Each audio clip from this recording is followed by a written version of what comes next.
자, 이번 시간에는 에너지띠에 대해서 공부해 보겠습니다. 자, 들어가기 전에 잠깐만 해보겠습니다.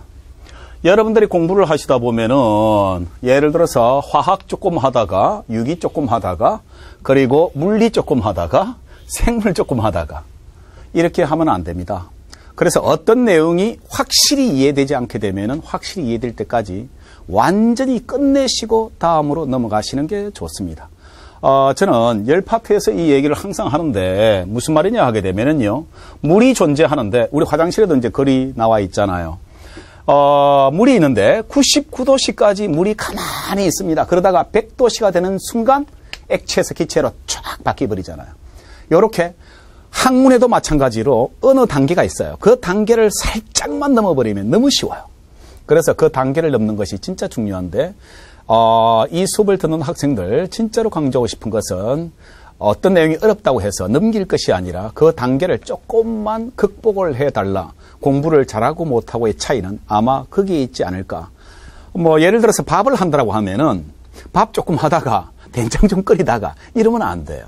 그래서 밥을 다 끝내고 다시 된장을 끓이는 게 좋은 방법이 아닐까라고 생각을 합니다. 해서 이때까지 공부해왔던 거 마무리까지 해달라는 의미로 이 말을 하는 거니까 꼭 기억해 주길 바라요. 자, 에너지띠 하게 되면은요. 자, 요 얘기는 우리가 이제 화학 시간에 좀 배웠던 내용들이고 화학 시간에서 또 마찬가지로 물리 시간에도 설명을 하겠지만 반드시 알아야 할 것은 에너지 준위가 되겠습니다. 해서 고체는 수많은 원자로 이루어져 있는데 원자 내의 전자는 특정한 에너지 준위. 이건 지금 물입니다. 그래서 이제 여러분들 화학을 좀 배우고 물리에서도 이것을 원론적으로 유도를 해서 증명을 한 다음에 식을 찍습니다만은 수소 같은 경우에 어떻게 되는 거 하게 되면은 에너지 준위가 마이너스 n제곱분의 13.6 전자볼트 이렇게 표시를 해요. 이렇게 표시를 하는데 간단히 말씀드리겠습니다. 어렵게 생각하지 말고 양자역학과 뉴턴역학의 차이는 뭐냐. 양자역학은 띄엄띄엄이다. 즉 에너지 준위가 존재한다. 그러나 뉴턴역학이라는 것은 연속이다 하는 겁니다. 무슨 말이냐 하게 되면은 즉 에너지가 계속 어떤 물체가 위치 에너지가 높이에 따라서 무한 점으로서 나눌 수가 있어요. 그래서 계속 존재하지만 즉 다시 말해서 양자역학이라는 것은 띄엄띄엄 존재하더라 에너지가 요렇게 양자화되어 있다 하는 거예요. 그래서 에너지 준위를 갖는데 즉 만약에 여기에 핵이 존재하고 핵에서 궤도가 존재하더라. 여기는 에너지 준위가 존재하지 않는다 하는 겁니다. 그래서 여기에 특정한 에너지를 갖는데 주양자수 n이라 했을 때 표시하는 방법이더라 하는 겁니다. 요 정도를 요것은 조금 뒤에서 요 부분은 일반 물리학에서 다시 달아집니다. 그리고 이제 앞에 내용도 다 달아지지만 특히 요 부분은 핵 파트를 설명하고 난 뒤에 다시 하겠습니다. 에너지 준위 값을 갖더라 이고 이 상태에서 두 개의 전자를 서로 가까이 할 때, 즉 핵과 핵이 존재하는데, 즉 최외곽 전자, 원자가 전자지요. 최외곽 전자를 가까이 해주게 되면은 어떻게 되는 거 하게 되면은 원자 상태일 때보다 에너지 준위가 약간씩 분리됩니다. 즉 여기서 이 마이너스라는 것은 핵에서 가장 가깝다는 뜻이지요. 무한 원점이 되면 이 에너지 준위가 얼마냐 하게 되면은 0이 되겠지요. 마찬가지로 에너지 준위가 핵에서 멀어질수록 높아진다 그러는데 이때 에너지 준위가 약간씩 분리돼 가지고 수많은 원자가 결합하게 되게 되면은 이게 연속적으로 하나의 띠처럼 보여요. 이게 연속적으로 이제 겹쳐진 상태가 되는 거예요. 그래서 이 에너지 준위 수가 원자 수만큼 많아져서 하나의 넓은 띠를 만들었을 때 에너지 띠더라. 이것은 시험 문제에 나온 적은 없는데 만약에 다루면은 위치 찾는 문제가 가장 적절하지 않겠나 싶습니다. 그래서 그것을 찾아볼게요. 자, 맨 처음에 허용된 띠가 나오게 되는데 내가 봤을 때는 이러한 유형으로 문제를 내는 것이 가장 이상적이지 않을까 싶습니다. 특히 이것을 배워보지 못한 학생들, 고등학교 때도 배우지 못한 학생들이 아마 있을 것 같습니다. 그래서 조금 한번 봐주는 게 좋지 않겠나 싶어서 제가 물리학 2회에다가 집어였습니다. 그래서 허용된 띠라고 약속하는 것은 무슨 말이냐 하게 되면은 전자가 존재할 수 있는 영역이긴 인데 전자들은 허용된 띠의 낮은 에너지 준위부터, 그러니까 제일 안쪽부터 전자가 꽉 차여져 오긴 오는데 요게 요렇게 겹쳐져서 나타난 겁니다. 그래서 여기서 요 상태를 뭐라 하는 거 하게 되면은 우리가 뭐라 표시했나 하게 되면 허용된 띠라고 약속하자 하는 겁니다. 그래서 요 화살표 방향은 에너지 준위가 되겠죠. 즉 다시 말해서 이렇게 표시한 것은 전자가 갖는 하는 겁니다. 전자가 갖는 에너지를 에너지 준위가 낮고 에너지 준위가 높은 상태별로 표시한 것을 우리가 이렇게 나타낼 수 있다 하는 겁니다. 다시 한번 허용된 띠 하게 되면은요 전자가 들어갈 수 있는데 얘가 뭐냐면은 기저 상태 혹은 바닥 상태를 의미하는 겁니다. 맨 안쪽인데 그림상 간단하게 표시를 했습니다. 여러분들이 핵이 존재하게 되면은 수소 같은 경우에 맨 안쪽부터 존재하게 되죠. 그랬을 때 요것을 기저라 그러고 혹은 요것을 바닥 상태라 부릅니다. 그 외의 것을 모두 다 뭐라 하는가 하게 되면은 여기 상태, 들뜬 상태라 부릅니다. 그래서 교수님들마다 기저라 사용할 수도 있고 바닥이라고 사용할 수도 있어요. 그래서 용어를 제가 다 써봤습니다만은 상관없이 전자가 들어갈 수 있는 궤도를 이렇게 에너지 준위로 표시했을 때 들어갈 수 있는 그 상태 띠를 에너지 띠라고 부르자는 겁니다.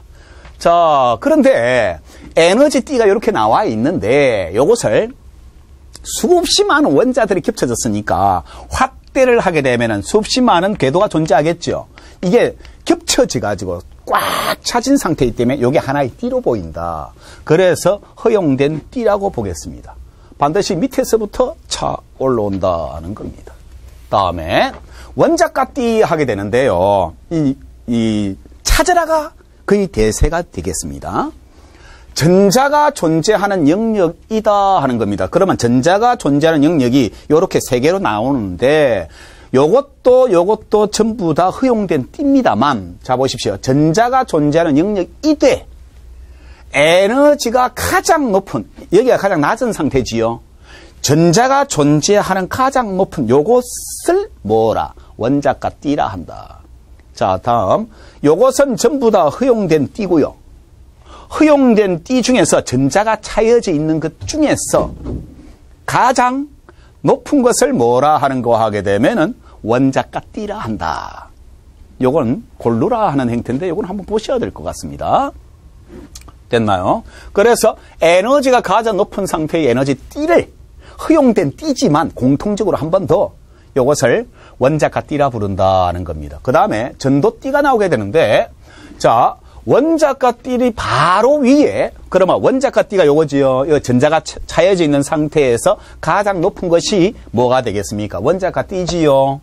그런데 원자가 띠 바로 위에 존재하는데 전자가 비워져 있는 노란 요것을 뭐라 하는 거 하게 되면 전도띠라 한다. 그래서 지금 현재 고체 상태에서 즉 전기 전도도를 지금 판별하려고 그러는 겁니다. 그래서 요즘 대세가 뭐냐? 문제 유형이 반도체 유형이 잘 나오니까 반도체에서 기본이 되는 요런 개념 정도 요것만 잡으시면 아마 될 텐데 그 개념이 요렇게 되더라. 전도띠 정도 구분하겠습니까? 아니면 원자가띠 정도 구분하겠습니까? 다음 좀 헷갈리지요? 다시 해볼게요. 허용된 띠 하면은 전자가 들어갈 수 있는 거. 낮은 것부터 차오더란 정도.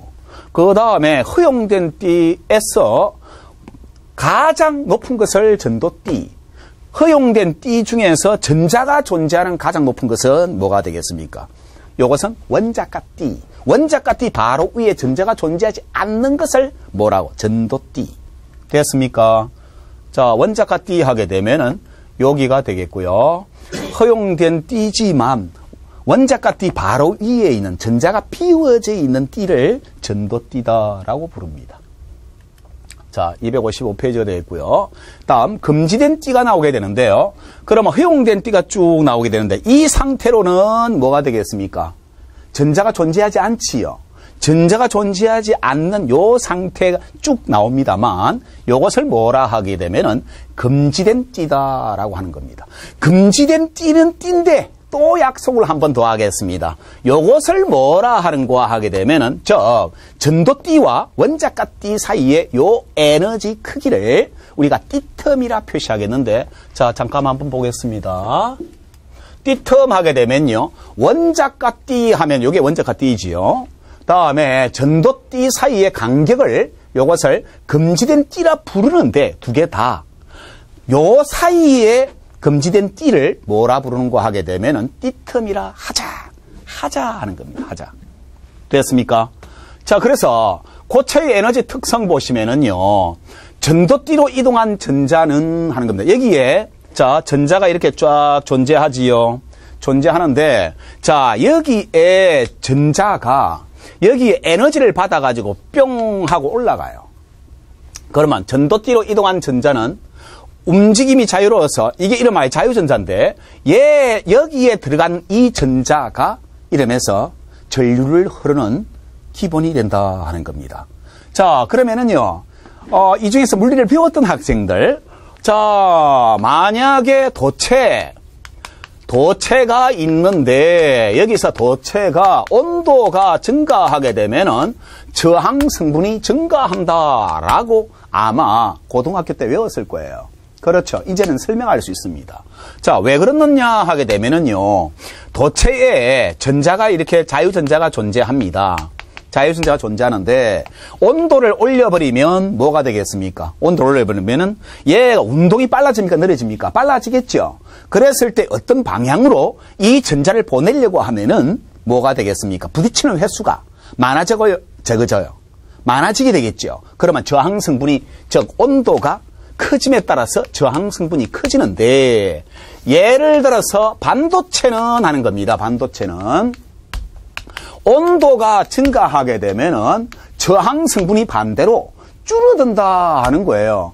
그래서 이것은 어떻게 표시하노 하게 되면은 저항이고 온도다 했을 때 고등학교 과정에서 얘가 이렇게 돼요.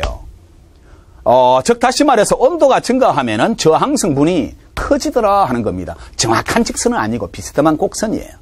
그런데 반도체는 뭐냐 하게 되면은요, 얘가 T고 얘가 R을 했을 때 온도가 증가함에 따라서 저항 성분이 감소한다 하는 얘기예요. 쉽게 말해서.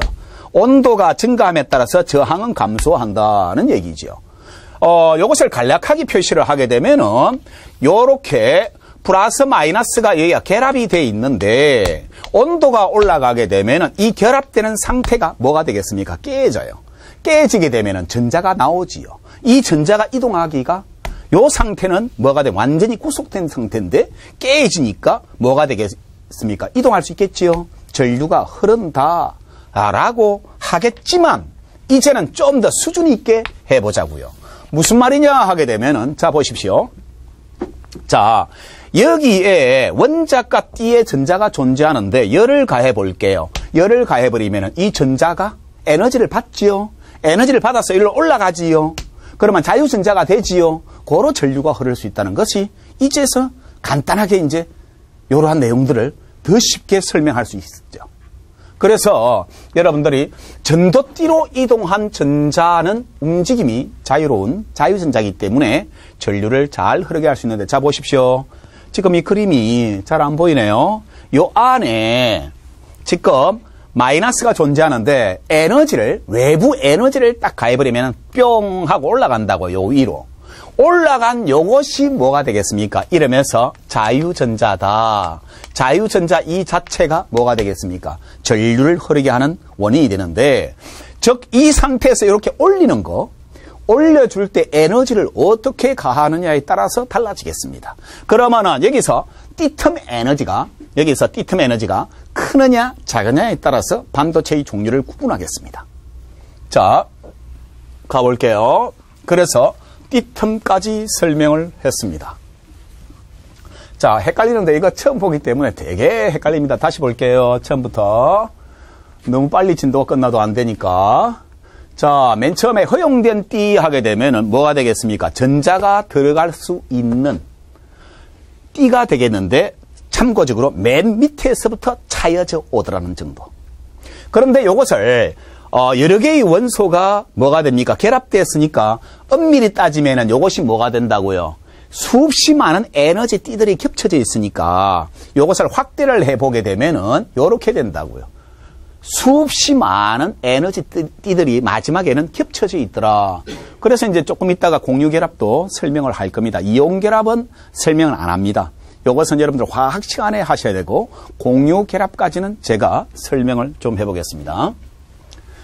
이 물리학은 화학과 굉장히 많이 이제 상충되기 때문에 그 상충되는 부분에서 설명할 부분을 조금 국한시키는 게 조금 어렵고 더 많이 설명해버리면은 화학 파트로 침범하는 결과가 되기 때문에 실례예요.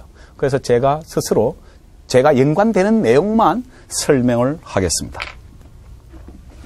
자, 마찬가지로 여기 허용된 띠가 있는데 재미있는 것은 자, 먼저 봅니다. 허용된 띠다 했을 때 요 사이는 전자가 있다 없다? 없다. 고로 여기는 금지된 띠다. 그 다음에 전자가 존재하는 가장 위에 에너지 준위가 전자가 존재하는 것 중에서 가장 높은 것을 뭐라고요? 원자값이다. 이거는 이렇게 하지 않게 되면은 아마 접근하기가 좀 곤란합니다. 왜냐? 원론적으로 들어가는 게 아니라 우리가 약속된 바로 들어가야 되기 때문에 그래서 제가 물리학 2에다가 이 파트를 집어넣은 겁니다. 그래서 이제 나중에 원자 핵의 준위를 설명한 다음에 간단히 설명해 주려고 그래서 에너지 준위로부터 보여줄 겁니다. 해서 조금 알고 오라는 뜻입니다. 원자가 띠가 되겠고요. 여기가 금지된 띠지만 금지된 띠 중에서도 여기에서 전자가 존재하지 않는 것과 전자가 존재하는 것 중 가장 높은 에너지 준위 사이에서 이것을 띠텀이라 부르고요. 이 띠텀에 의해서 띠텀보다 큰 에너지를 가하면 전자가 올라가는데 여기서 에너지를 주는 방법은 열을 가해도 되고 기타 외부 에너지를 줘도 괜찮고 아무 상관이 없습니다. 그랬을 때 여기에 전자가 존재하지 않는 이것을 전도띠라 부르고 허용된 띠 중에서 전자가 존재하는 가장 높은 것을 원자가띠라 부릅니다. 이렇게 구분해 달라 하는 것을 다시 한 번 더 보겠습니다. 이렇게 된다고요. 원자가띠다 하는 겁니다. 그 다음에 전도띠라는 것은 원자가띠 바로 위에 전자가 비워져 있는 띠. 내가 지금 색깔로 했지만 시험 칠 때는 색깔을 주지 않습니다. 해서 전도띠다 하는 겁니다. 자, 이것을 골라내는 것은 문제로서 확인해 볼 거니까 신경 쓰지 않아도 되겠습니다. 다음에 금지된 띠 하게 되면은요, 전자가 존재하지 않는 거 하는 겁니다. 그래서 금지된 띠 나오고요. 금지된 띠 중에서 즉 전도띠와 원자가띠 사이에를 띠텀이라고 한다 하는 겁니다. 자, 그러면요, 고체의 에너지 특성 하게 되면은 여기에 띠텀을 뛰어넘을 수 있는 에너지를 가해주면은 여기서 자유전자가 발생할 수 있겠더라는 정도 기억하시면 되겠습니다. 자, 옳은 설명은 했는데요. 밑에 보십시오. 여러분들 교재에 256. 자, 1번. 이에 대한 설명으로 옳은 것은 했는데 기체 상태에서 가능한 상황이 아니고 어디예요? 고체예요. 다음에 니은 원자가띠의 에너지 준위가 전도띠보다 원자가띠의 에너지가 전도띠의 에너지보다 커요, 작아요? 작습니다. 다음 하나의 띠에는 한 개의 전자만 존재하는 게 아니라 여러 개도 존재할 수 있습니다. 다음에 4번 띠텀이 작을수록 전류가 흐르기 쉬운 물질이다. 지금 설명하고자 해요. 띠텀이 작을수록 전류가 흐르기 쉬운 물질이다. 정답이고요. 5번 원자가띠의 전자가 띠텀의 중간값의 에너지를 흡수하면 전도띠와 원자가띠 사이에 존재하는 게 아니라 그것은 띠텀을 설명하지요. 자, 줄 거 봐요. 전도띠와 원자가띠 사이 줄 거 봐요. 그게 뭐예요? 띠텀이죠. 띠텀에는 존재한다 안 한다? 안 합니다. 자, 그래서 반드시 아셔야 될 내용이 바로 이 내용이 되겠습니다. 자, 보십시오. 자, 고체의 전도성 하는데요. 257페이지가 되겠습니다. 자, 도체는, 자, 같이 해봐야 돼요. 자, 요것을 뭐라 하는 거 하게 되면, 원자가 띠, 적혀있네. 원자가 띠 하고 하게 되고, 요거에 전도띠가 되는데, 붙어 있으니까 뭐가 되겠습니까? 자유전자가 항상 존재하기 때문에 뭐가 되는 겁니까? 전류가 참 잘 흐를 수 있다. 그 다음에, 요렇게 구분이 되는데, 반도체와 부도체가 있는데, 핵심은요, 5전자볼트가 되겠습니다. 5전자볼트라는 것은 무슨 말이냐 하게 되면은, E가, 우리가 앞에서 잠깐 그 얘기를 했었습니다.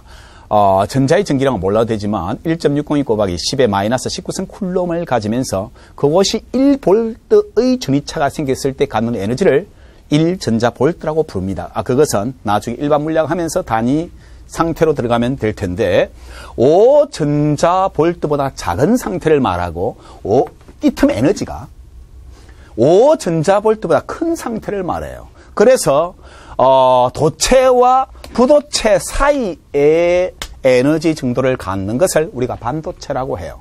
그러면은 이것은 에너지를 아주 강하게, 우리 공기도 뭐냐 하게 되면은 30kV, 쉽게 말해서 퍼센트예요. 1cm당 30kV를 가해버리면 전류가 흘러버려요. 이러면서 그걸 아크라 부르지요. 아니, 불꽃이 생기잖아요. 팡! 하고. 그렇죠? 마찬가지로 공기가 부도체이지만 엄청나게 센 전위차를 가해버리면은 이때 불꽃 방전이 일어날 수 있어요. 전류가 흐를 수 있어요. 그래서 뭐냐 하게 되면은 부도체도 엄청나게 큰 에너지를 가해버리면은 뭐냐 하게 되면 EX 자유전자가 생길 수도 있다 하는 겁니다. 공기가 전류가 흐르듯이. 그런데 반도체는 그보다는 작다. 중간 단계다. 도체와 부도체의 중간 단계다는 겁니다. 자, 그래서 이것을 PPT로 보면은요. 띠틈의 에너지가 5전자볼트보다 작은 상태를 말하고 띠틈의 에너지가 5전자볼트보다 큰 상태를 말하더라 하는 겁니다. 요거 정도 보시면 충분해요. 근데 내가 너무 상세히 설명했습니다. 알겠습니까? 그래서 예제 한번 볼게요.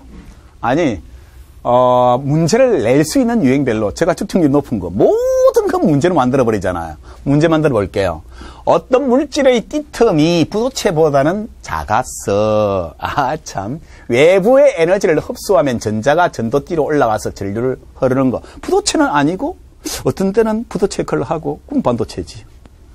근데 여기서 답은 반도체 2번이 되겠습니다. 근데 여기서 부도체 찾으시면 진짜 곤란합니다. 그렇죠? 넘어갈게요. 자, 반도체 나오는데요. 반은 도체고 반은 부도체다. 어떤 때는 도체 역할을 하고 어떤 때는 부도체 역할을 하는데 지금 잘 보십시오. 자, 에너지를 가해버리면 어떻게 됩니까? 자유전자가 생기지요.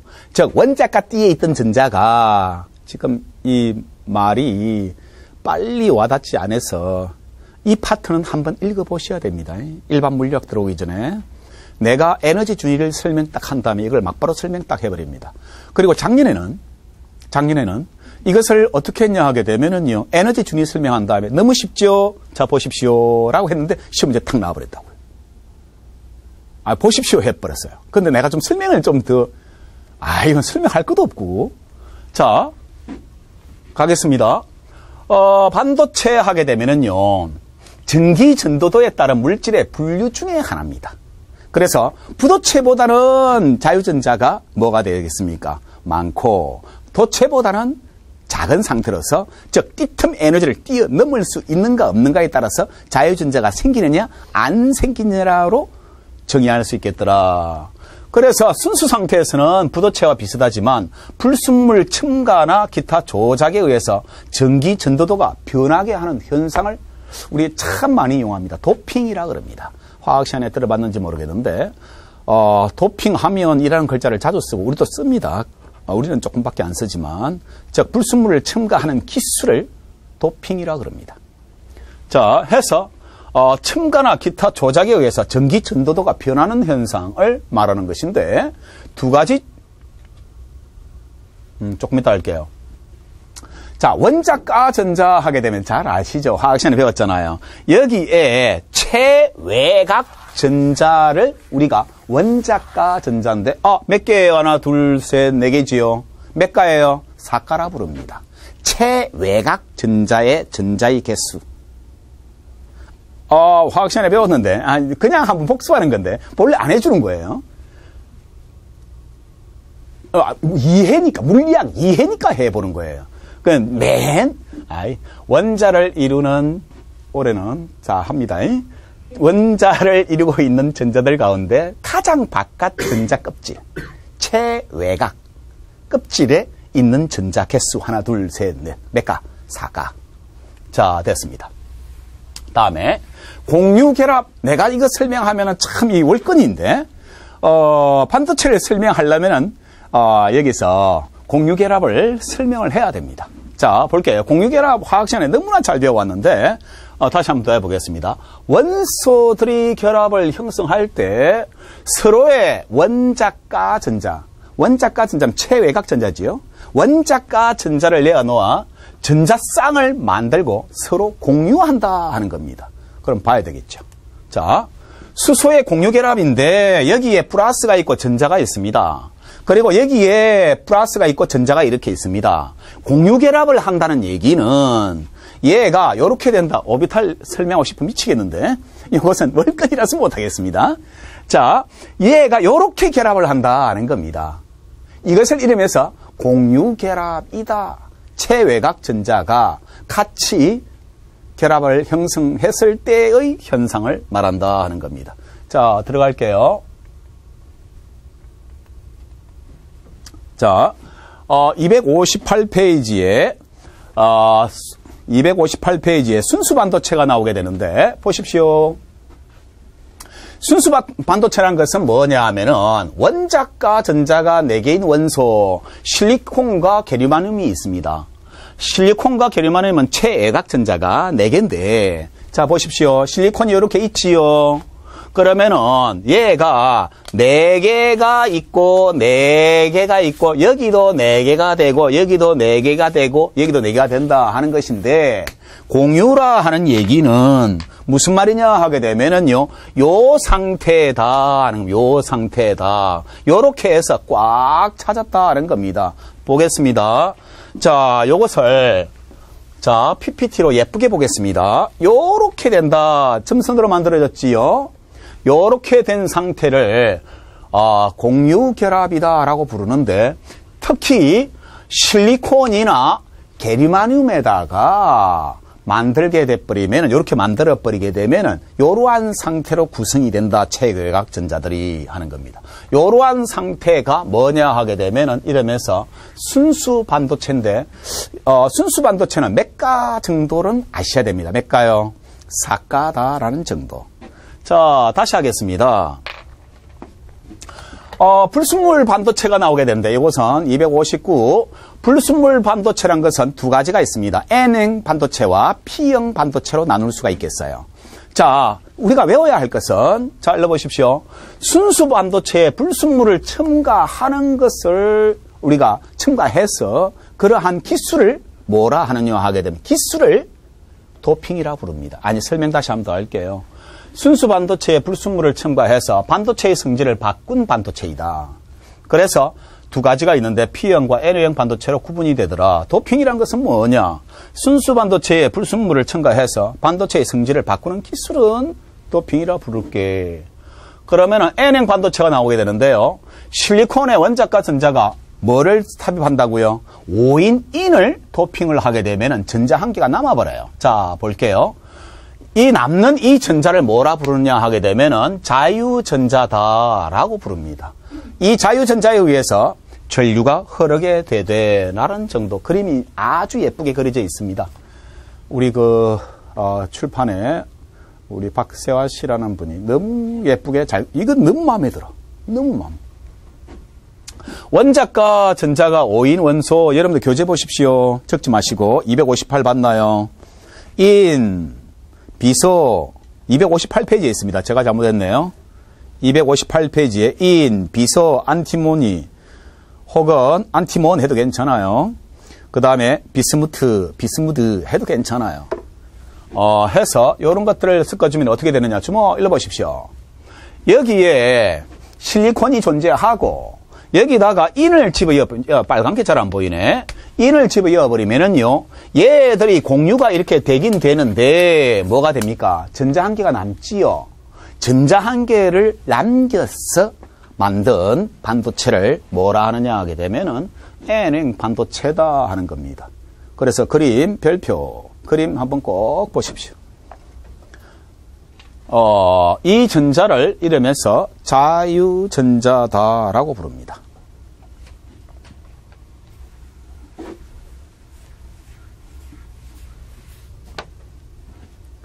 자, 다음에 P형 반도체 하게 되면은요, 마찬가지입니다. 실리콘에다가 원자가 전자가 3인 붕소를, 자, 마찬가지 줄 것이십시오. 요거는 한번 보셔야 되는 겁니다. 원자가 전자가 3개인 원소, 알루미늄, 그 다음에 붕소, 인디움, 갈륨이 나옵니다. 게르마늄하고 갈륨하고 기호가 조금 헷갈립니다. GE와 GA 구분하셔야 됩니다. 자, 해서 새로 만든 에너지 준위로 올라가고 전자가 띠에 양공이 생기는 전류가 흐른다 하는데, 양공이 생겨가지고, 자, 보겠습니다. 마찬가지로 요렇게 존재하는데, 자, 보십시오. 요렇게 공유가 됐긴 됐는데, 요 상태가 뭐가 된다고요? 양공이 생겨서 전류가 흐르는 현상을 만들었습니다. 이거는 그냥 한번 보는 겁니다. 됐나요? 예제 보십시오. 뒤에 넘겨서. 자, 그림가와 나는 실리콘 원소에다가 인 원소와 붕소 원소를 각각 첨가하여 만든 불순물 반도체이다. 가나의 반도체 종류를 쓰시오. 라고 해봤습니다. 자, 자유전자가 하나 남는 것은 무슨 반도체예요? N형 반도체다. 라는 정도 기억하시면 되고요. 양공이 생기는 것을 P형 반도체이다라고 기억하시면 되겠습니다. 됐습니까? 자, 한 달 동안 대단히 수고 많았습니다. 그래서 오늘로서 물리학 2회 종강을 하겠습니다. 대단히 수고 많았고요. 이것은 다시 한번 말씀드리지만 일반 물리학을 하기 위해서 꼭 필요한 내용들은 뭘까? 물리학에 대해서 하나의 벽을 생각했다면 그 벽을 뛰어넘는 방법이 뭘까를 고민한 책이 되겠습니다. 혹시 이 강의를 보는 학생들이 물리학 공부를 했을 때 가장 적절하게 도움이 될 수 있는 기본 내용들을 제가 다양하게 설명했다는 것을 강조드리면서 여기서 마치게 되겠습니다. 수고했습니다.